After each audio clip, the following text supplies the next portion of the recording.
कि कल शाम को मैंने ट्विटर के माध्यम से ये बताया था कि आज सुबह 10 बजे मैं ईडी पर एक बहुत बड़ा एक्सपोजे करने वाली हूं।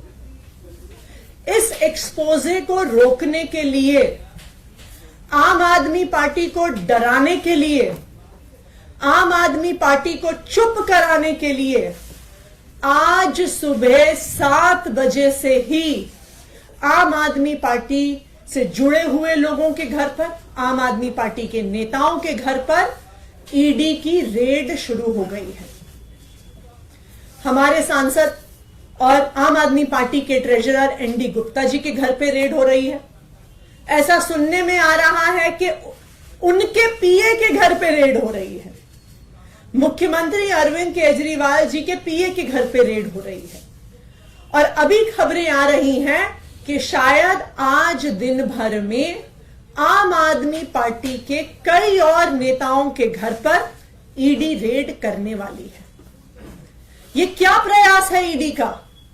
ये क्या प्रयास है भारतीय जनता पार्टी शासित केंद्र सरकार का कि वो अपनी एजेंसीज के माध्यम से आम आदमी पार्टी को डराने की कोशिश कर रही है, धमकाने की कोशिश कर रही है और हमारी बात को दबाने की कोशिश कर रही है। मैं प्रधानमंत्री नरेंद्र मोदी जी को, भारतीय जनता पार्टी को और उनकी एजेंसियों को जो ईडी और सीबीआई हैं, ये बताना चाहती हूं कि आम आदमी पार्टी आपकी धमकियों से डरने वाली नहीं है। पिछले 2 साल से इसी तरह आम आदमी पार्टी के नेताओं को डराया धमकाया जा रहा है। इस तथाकथित शराब घोटाले के नाम पर कभी किसी के घर छापा पड़ता है, कभी किसी और के घर छापा पड़ता है, कभी किसी को समन आता है, कभी किसी को गिरफ्तार किया जाता है। लेकिन इस 2 साल के इन्वेस्टिगेशन में अभी तक ईडी को कुछ नहीं मिला है। किसी भी क्रिमिनल इन्वेस्टिगेशन में 3 चीजें महत्वपूर्ण होती हैं। सबसे पहले रिकवरी ऑफ मनी, जिसकी लॉन्ड्रिंग हुई है। ED prevention of money laundering act के तहत केस करता है तो सबसे पहली और सबसे जरूरी चीज है कि ईडी को रिकवरी ऑफ मनी करनी पड़ेगी। लेकिन 2 साल में सैकड़ों रेड के बाद भी 1 रुपए की भी रिकवरी ईडी नहीं कर पाई। किसी भी केस में दूसरी महत्वपूर्ण चीज होती है सबूत। लेकिन 2 साल के बाद भी कोई भी पुख्ता सबूत ईडी को नहीं मिला है और ये कोर्ट ने भी बार बार पूछा है कि सबूत सामने रखिए। किसी भी केस में तीसरी महत्वपूर्ण चीजें होती हैं स्टेटमेंट्स, यानी कि गवाही। ईडी का जो सारा केस है वो सिर्फ और सिर्फ गवाही पर और कई गवाहों को, कई अक्यूज्ड को सरकारी गवाह बनाकर और उन्होंने जो स्टेटमेंट्स दी हैं उसके आधार पर बना हुआ है। और आज जो मैं खुलासा करने जा रही हूं वो आपको यह दिखा देगा कि ये सारी स्टेटमेंट्स फर्जी हैं, कि ईडी ने सारी स्टेटमेंट्स में फर्जीवाड़ा किया हुआ है। जैसा कि आपको पता है कि जब कई ऐसी स्टेटमेंट्स किसी अक्यूज से, किसी सरकारी गवाह से, किसी विटनेस से ली गई, उसके बाद कई विटनेस सामने आए और उन्होंने ये कहा कि उनसे स्टेटमेंट दबाव पूर्वक डलवाया गया, लिखवाया गया। एक विटनेस ने कहा कि उन्होंने, ईडी वालों ने इतनी जोर की थप्पड़ मारा कान पे कि कान की पट्टी फट गई। इस वजह से, इस दबाव में उन्होंने स्टेटमेंट दिया। एक विटनेस ने कहा कि उनको यह कहा गया कि अगर आप नेताओं के खिलाफ बयान नहीं दिया तो हम देखेंगे कि तुम्हारी बेटी कॉलेज कैसे जाती है। एक और विटनेस को डराया गया, उसको कहा कि तेरी बीवी को अरेस्ट कर लेंगे, तेरी बीवी को जेल के अंदर डाल लेंगे अगर तुमने आम आदमी पार्टी के नेताओं के खिलाफ स्टेटमेंट नहीं दिया।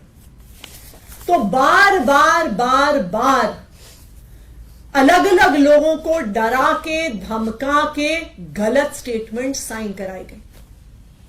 अब कैसे पता चलेगा कि जो स्टेटमेंट ईडी ने कोर्ट में सबमिट करी है क्या वो सही थी स्टेटमेंट? क्या गवाह ने कुछ और कहा था? क्या वो डरा धमका के ली गई है? इस देश में पुलिस के द्वारा, इन्वेस्टिगेटिंग एजेंसीज के द्वारा इस प्रकार का डराना धमकाना रोकने के लिए 2020 में सुप्रीम कोर्ट ने एक ऑर्डर दिया था। ये एक बहुत फेमस ऑर्डर है, Paramvir Singh Saini versus Baljit Singh and others. 2020 का सुप्रीम कोर्ट का यह ऑर्डर है और इस ऑर्डर के तहत किसी भी इन्वेस्टिगेटिंग एजेंसी को अपनी इंटेरोगेशन सीसीटीवी कैमरा की निगरानी में करनी होती है। इस जजमेंट के तहत यह बहुत स्पष्ट तौर से लिखा है कि यह जजमेंट ईडी पर भी लागू होता है। ना सिर्फ इतना, इस ऑर्डर में यह भी साफ तौर पर लिखा है कि सीसीटीवी कैमरा की फुटेज सिर्फ वीडियो फुटेज नहीं हो सकती है। इसमें लिखा है CCTV cameras that have to be installed must necessarily consist of audio as well as video footage. यह सुप्रीम कोर्ट का आदेश है। क्यों? क्योंकि अगर ऑडियो और वीडियो फुटेज नहीं होगी तो यह सबूत नहीं बचेगा कि क्या किसी विटनेस को डराया गया, क्या किसी विटनेस को धमकाया गया। जो विटनेस ने बोला और जो कागज में लिखा गया, क्या वो एक ही चीज है या वो अलग अलग चीज है। इसीलिए सुप्रीम कोर्ट ने यह आदेश दिया।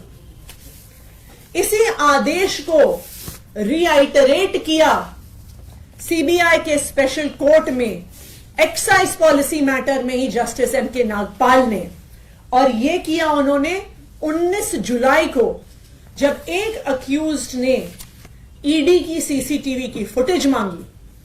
तो इसी सुप्रीम कोर्ट के ऑर्डर का हवाला देते हुए एम.के. नागपाल जी ने कहा कि यह हर विटनेस का, हर अक्यूज्ड का अधिकार है कि उन्हें सीसीटीवी फुटेज मिले with audio and with video.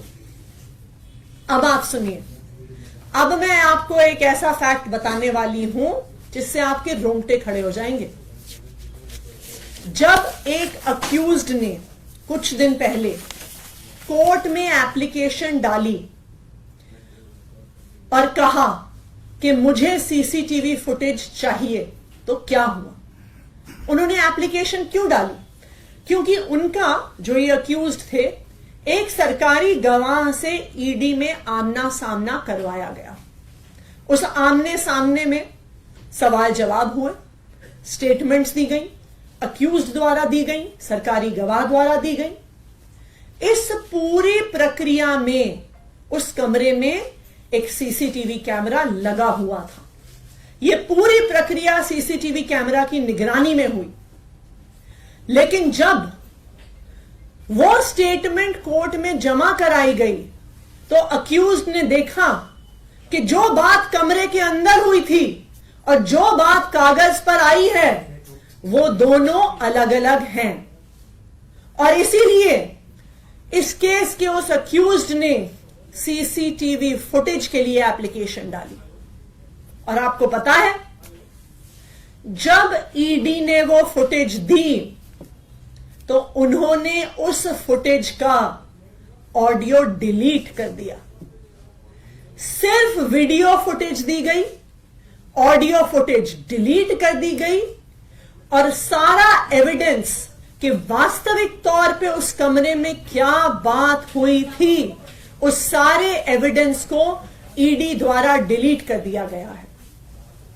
और ना सिर्फ उस एक मैटर में, आम आदमी पार्टी के पास विश्वसनीय सूत्रों से यह खबर है कि जब से यह एक्साइज पॉलिसी का इन्वेस्टिगेशन शुरू हुआ है, पिछले 1.5 साल की सारी इंटेरोगेशन, सारे सवाल जवाब जो हुए हैं ईडी में, सबकी ऑडियो फुटेज को डिलीट कर दिया गया है इन्फोर्समेंट डायरेक्टोरेट द्वारा, ईडी द्वारा।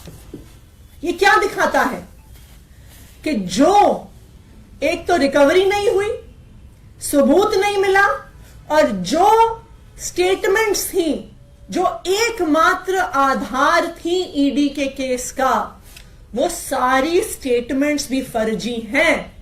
क्योंकि अगर स्टेटमेंट फर्जी नहीं होती तो आपको ऑडियो डिलीट करने की क्या जरूरत थी। तो आज देश के सामने ये बात आ गई है कि यहां पे घोटाले की जांच नहीं हो रही है, ईडी की इस जांच में ही घोटाला है। आज मैं ईडी से पूछना चाहती हूं, मेरा पहला सवाल ईडी से, कि ये ऑडियो रिकॉर्डिंग्स डिलीट करके ईडी किसको बचाना चाहती है? ईडी क्या छुपाना चाहती है जिसकी वजह से उन्होंने पिछले 1.5 साल की सारी ऑडियो रिकॉर्डिंग्स डिलीट कर दी हैं? मेरा ईडी से दूसरा सवाल कि आप देश के सामने, आप कोर्ट के सामने पूरी डिटेल्स रखिए कि पिछले 1.5 साल में आपने जितनी इंटेरोगेशन करी है, जितने सवाल जवाब करे हैं, उनमें से कितनी इंटेरोगेशन और सवाल जवाब के ऑडियो आपके पास आज मौजूद हैं। अगर ईडी ऑडियो रिकॉर्डिंग्स कोर्ट के सामने, देश के सामने नहीं रख पाती है, तो इस इन्वेस्टिगेशन का सारा दूध का दूध, पानी का पानी हो गया कि ना पैसे की रिकवरी, ना सबूत, और ना ही स्टेटमेंट्स का कोई भी सबूत कि वास्तविक तौर पे विटनेसेस ने क्या कहा है। तो आज मैं ईडी को चैलेंज कर रही हूं, और इसी चैलेंज को हमने कोर्ट में भी रखा है सामने। हमने कल सीबीआई के और ईडी के स्पेशल कोर्ट में राउज एवेन्यू में एप्लीकेशन फाइल करी है, और हमने सारी की सारी वीडियो रिकॉर्डिंग्स और ऑडियो रिकॉर्डिंग्स की डिमांड करी है। और मैं ईडी को चैलेंज कर रही हूं कि ये ऑडियो रिकॉर्डिंग्स देश के सामने रखें। Thank you. मैम, तो आप ये कहना चाहते हैं कि कल आपने इसकी शिकायत की कोर्ट के सामने, अपनी बात रखी है, तो यही वजह है कि आज छापे हो गए? ये बिल्कुल साफ है कि आज ईडी का ये खुलासा होने वाला था। इस खुलासे को लेकर कल शाम से ही ईडी वाले डरे हुए थे। वो अलग अलग जगह फोन करके पूछ रहे थे कि किस चीज पर खुलासा है, किस चीज पर खुलासा है। और आज इस खुलासे को रोकने के लिए आज सुबह 7 बजे से ही आम आदमी पार्टी के अलग अलग नेताओं के घर पे, उनसे जुड़े हुए लोगों के घर पे छापे शुरू हो गए। ये आम आदमी पार्टी को डराने का प्रयास है। वरना आप ये तो छोड़िए कि आम आदमी पार्टी के ट्रेजरर के घर पे रेड हो रही है, उनके पीए के घर पे रेड हो रही है, मुख्यमंत्री के पीए के घर पे रेड हो रही है। तो ये बिल्कुल साफ है कि एजेंसीज को सिर्फ डराने और धमकाने के लिए इस्तेमाल किया जा रहा है। नाम बता सकते हैं कि किसने ये ऑडियो और वो मांगी थी और फिर ऑडियो नहीं मिली है? क्योंकि अभी एक वीडियो आया था जिसमें संजय सिंह ये कहते हुए दिख रहे थे। ये एक केस में अक्यूज्ड है, वो डिटेल्स हम आपको प्रोवाइड कर देंगे। जिन्होंने एप्लीकेशन डाली थी, जब उनको पता चला कि आमने सामने का जो स्टेटमेंट है वो एक्चुअली वहां की बातचीत से अलग था। कल जो एप्लीकेशन डाली है वो हमारी पार्टी के जो अक्यूज्ड हैं इस केस में, उनकी तरफ से डली है, और उसमें हमने ईडी से सारी वीडियो रिकॉर्डिंग्स और सारी ऑडियो रिकॉर्डिंग्स मांगी हैं। और अगर ईडी ऑडियो रिकॉर्डिंग्स नहीं दे पाती है तो फिर इस सारे केस के दूध का दूध और पानी का पानी हो जाएगा कि ना रिकवरी, ना सबूत, और ना ही स्टेटमेंट्स की ऑडियो रिकॉर्डिंग ईडी के पास है। You have come across one such case, or there are multiple cases where audio recordings are not available? एक केस में यह साबित हो गया है कि ऑडियो डिलीट हो गया है, और हमें विश्वसनीय सूत्रों से यह पता है कि सारे इंटेरोगेशंस का ऑडियो डिलीट कर दिया गया है ईडी के द्वारा। लेकिन अभी बिल्कुल सच सामने आ जाएगा। जो हमने एप्लीकेशन फाइल करी है उसमें देखते हैं, अगर ईडी ऑडियो नहीं दे पाती है तो ये बिल्कुल साफ है कि स्टेटमेंट्स का भी उनके पास कोई आधार नहीं। Thank you.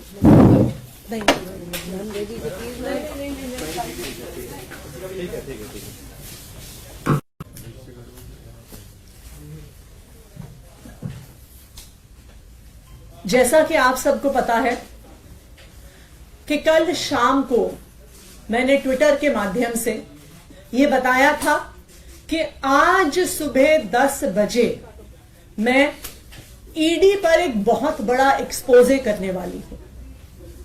इस एक्सपोजे को रोकने के लिए, आम आदमी पार्टी को डराने के लिए, आम आदमी पार्टी को चुप कराने के लिए आज सुबह 7 बजे से ही आम आदमी पार्टी से जुड़े हुए लोगों के घर पर, आम आदमी पार्टी के नेताओं के घर पर ईडी की रेड शुरू हो गई है। हमारे सांसद और आम आदमी पार्टी के ट्रेजरर एनडी गुप्ता जी के घर पे रेड हो रही है। ऐसा सुनने में आ रहा है कि उनके पीए के घर पे रेड हो रही है।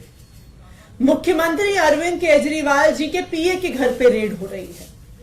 और अभी खबरें आ रही हैं कि शायद आज दिन भर में आम आदमी पार्टी के कई और नेताओं के घर पर ईडी रेड करने वाली है। ये क्या प्रयास है ईडी का? ये क्या प्रयास है भारतीय जनता पार्टी शासित केंद्र सरकार का कि वो अपनी एजेंसीज के माध्यम से आम आदमी पार्टी को डराने की कोशिश कर रही है, धमकाने की कोशिश कर रही है और हमारी बात को दबाने की कोशिश कर रही है। मैं प्रधानमंत्री नरेंद्र मोदी जी को, भारतीय जनता पार्टी को और उनकी एजेंसियों को जो ईडी और सीबीआई हैं, ये बताना चाहती हूं कि आम आदमी पार्टी आपकी धमकियों से डरने वाली नहीं है। पिछले 2 साल से इसी तरह आम आदमी पार्टी के नेताओं को डराया धमकाया जा रहा है। इस तथाकथित शराब घोटाले के नाम पर कभी किसी के घर छापा पड़ता है, कभी किसी और के घर छापा पड़ता है, कभी किसी को समन आता है, कभी किसी को गिरफ्तार किया जाता है। लेकिन इस 2 साल के इन्वेस्टिगेशन में अभी तक ईडी को कुछ नहीं मिला है। किसी भी क्रिमिनल इन्वेस्टिगेशन में 3 चीजें महत्वपूर्ण होती हैं। सबसे पहले रिकवरी ऑफ मनी, जिसकी लॉन्ड्रिंग हुई है।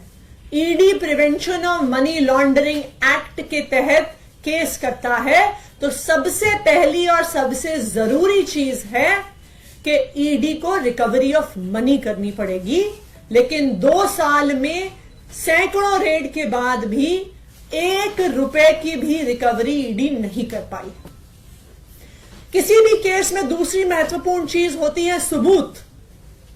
लेकिन 2 साल के बाद भी कोई भी पुख्ता सबूत ईडी को नहीं मिला है और ये कोर्ट ने भी बार बार पूछा है कि सबूत सामने रखिए।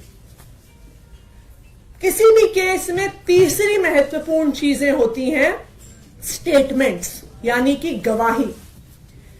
ईडी का जो सारा केस है वो सिर्फ और सिर्फ गवाही पर और कई गवाहों को, कई अक्यूज्ड को सरकारी गवाह बनाकर और उन्होंने जो स्टेटमेंट्स दी हैं उसके आधार पर बना हुआ है।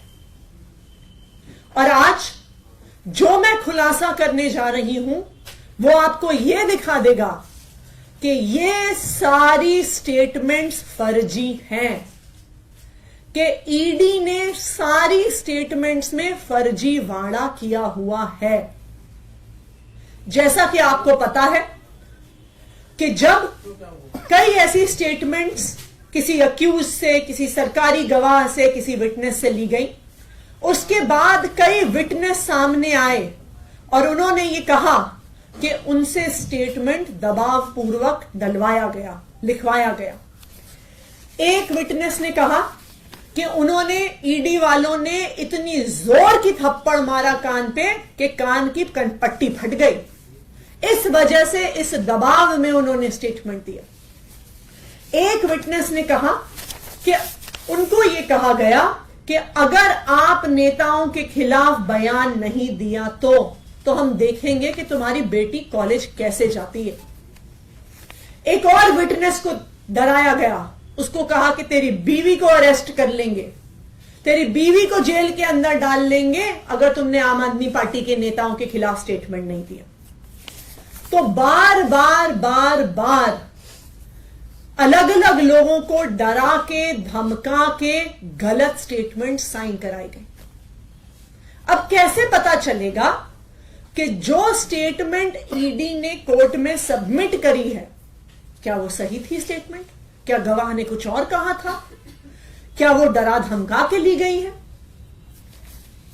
इस देश में पुलिस के द्वारा, इन्वेस्टिगेटिंग एजेंसीज के द्वारा इस प्रकार का डराना धमकाना रोकने के लिए 2020 में सुप्रीम कोर्ट ने एक ऑर्डर दिया था। ये एक बहुत फेमस ऑर्डर है, Paramvir Singh Saini versus Baljit Singh and others. 2020 का सुप्रीम कोर्ट का यह ऑर्डर है और इस ऑर्डर के तहत किसी भी इन्वेस्टिगेटिंग एजेंसी को अपनी इंटेरोगेशन सीसीटीवी कैमरा की निगरानी में करनी होती है। इस जजमेंट के तहत यह बहुत स्पष्ट तौर से लिखा है कि यह जजमेंट ईडी पर भी लागू होता है। ना सिर्फ इतना, इस ऑर्डर में यह भी साफ तौर पर लिखा है कि सीसीटीवी कैमरा की फुटेज सिर्फ वीडियो फुटेज नहीं हो सकती है। इसमें लिखा है CCTV cameras that have to be installed must necessarily consist of audio as well as video footage. यह सुप्रीम कोर्ट का आदेश है। क्यों? क्योंकि अगर ऑडियो और वीडियो फुटेज नहीं होगी तो यह सबूत नहीं बचेगा कि क्या किसी विटनेस को डराया गया, क्या किसी विटनेस को धमकाया गया। जो विटनेस ने बोला और जो कागज में लिखा गया, क्या वो एक ही चीज है या वो अलग अलग चीज है। इसीलिए सुप्रीम कोर्ट ने यह आदेश दिया।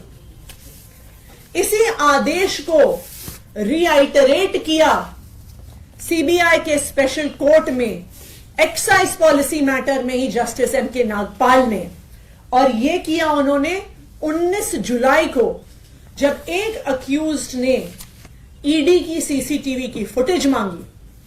तो इसी सुप्रीम कोर्ट के ऑर्डर का हवाला देते हुए एम.के. नागपाल जी ने कहा कि यह हर विटनेस का, हर अक्यूज्ड का अधिकार है कि उन्हें सीसीटीवी फुटेज मिले with audio and with video.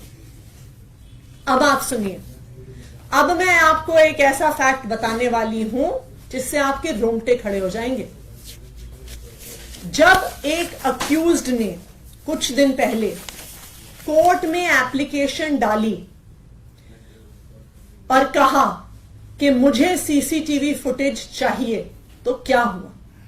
उन्होंने एप्लीकेशन क्यों डाली? क्योंकि उनका, जो ये अक्यूज्ड थे, एक सरकारी गवाह से ईडी में आमना सामना करवाया गया। उस आमने सामने में सवाल जवाब हुए, स्टेटमेंट्स दी गई, अक्यूज्ड द्वारा दी गई, सरकारी गवाह द्वारा दी गई। इस पूरी प्रक्रिया में उस कमरे में एक सीसीटीवी कैमरा लगा हुआ था। यह पूरी प्रक्रिया सीसीटीवी कैमरा की निगरानी में हुई। लेकिन जब वो स्टेटमेंट कोर्ट में जमा कराई गई तो अक्यूज्ड ने देखा कि जो बात कमरे के अंदर हुई थी और जो बात कागज पर आई है वो दोनों अलग अलग हैं। और इसीलिए इस केस के उस अक्यूज्ड ने सीसीटीवी फुटेज के लिए एप्लीकेशन डाली।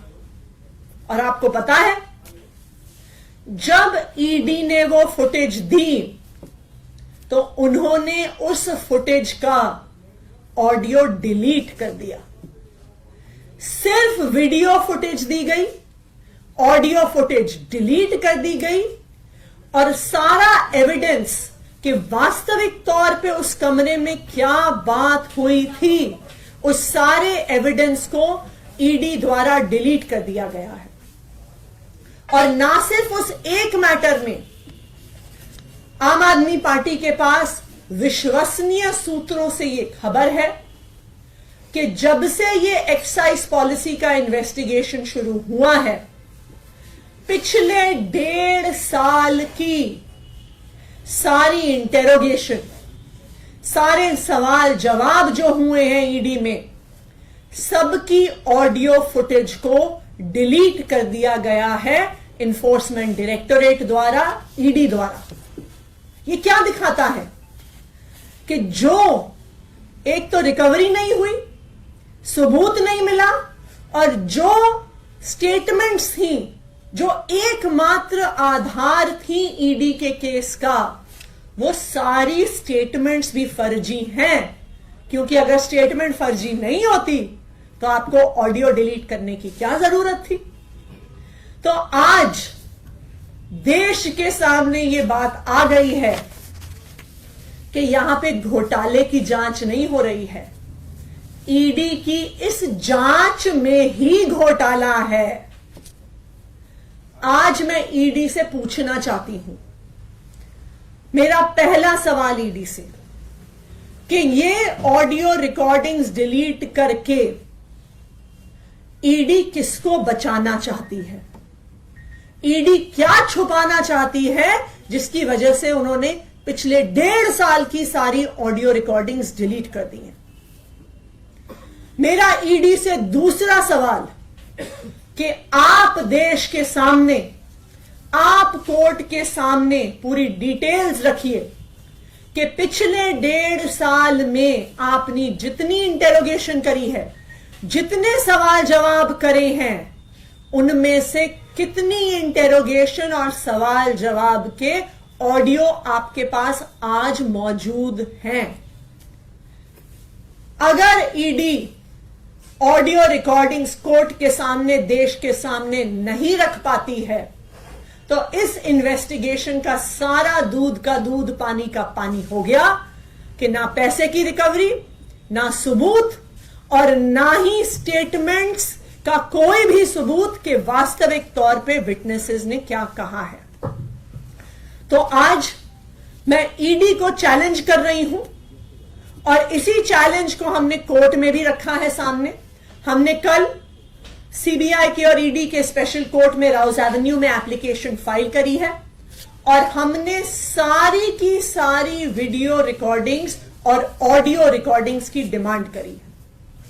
और मैं ईडी को चैलेंज कर रही हूं कि ये ऑडियो रिकॉर्डिंग्स देश के सामने रखें। Thank you. मैम, तो आप ये कहना चाहते हैं कि कल आपने इसकी शिकायत की कोर्ट के सामने, अपनी बात रखी है, तो यही वजह है कि आज छापे हो गए? ये बिल्कुल साफ है कि आज ईडी का ये खुलासा होने वाला था। इस खुलासे को लेकर कल शाम से ही ईडी वाले डरे हुए थे। वो अलग अलग जगह फोन करके पूछ रहे थे कि किस चीज पर खुलासा है, किस चीज पर खुलासा है। और आज इस खुलासे को रोकने के लिए आज सुबह 7 बजे से ही आम आदमी पार्टी के अलग अलग नेताओं के घर पे, उनसे जुड़े हुए लोगों के घर पे छापे शुरू हो गए। ये आम आदमी पार्टी को डराने का प्रयास है। वरना आप ये तो छोड़िए कि आम आदमी पार्टी के ट्रेजरर के घर पे रेड हो रही है, उनके पीए के घर पे रेड हो रही है, मुख्यमंत्री के पीए के घर पे रेड हो रही है।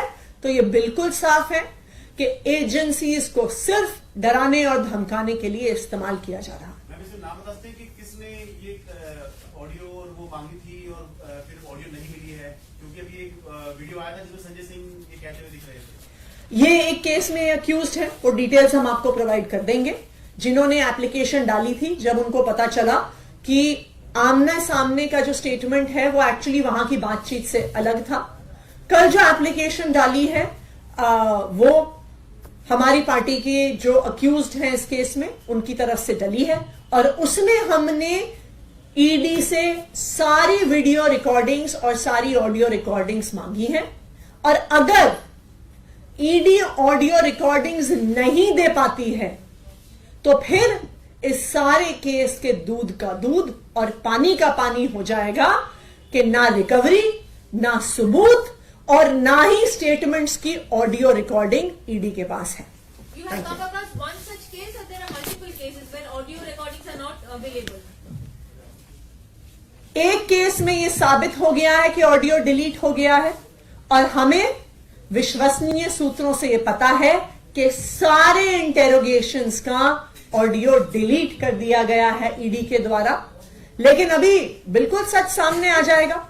जो हमने एप्लीकेशन फाइल करी है उसमें देखते हैं, अगर ईडी ऑडियो नहीं दे पाती है तो ये बिल्कुल साफ है कि स्टेटमेंट्स का भी उनके पास कोई आधार नहीं। Thank you.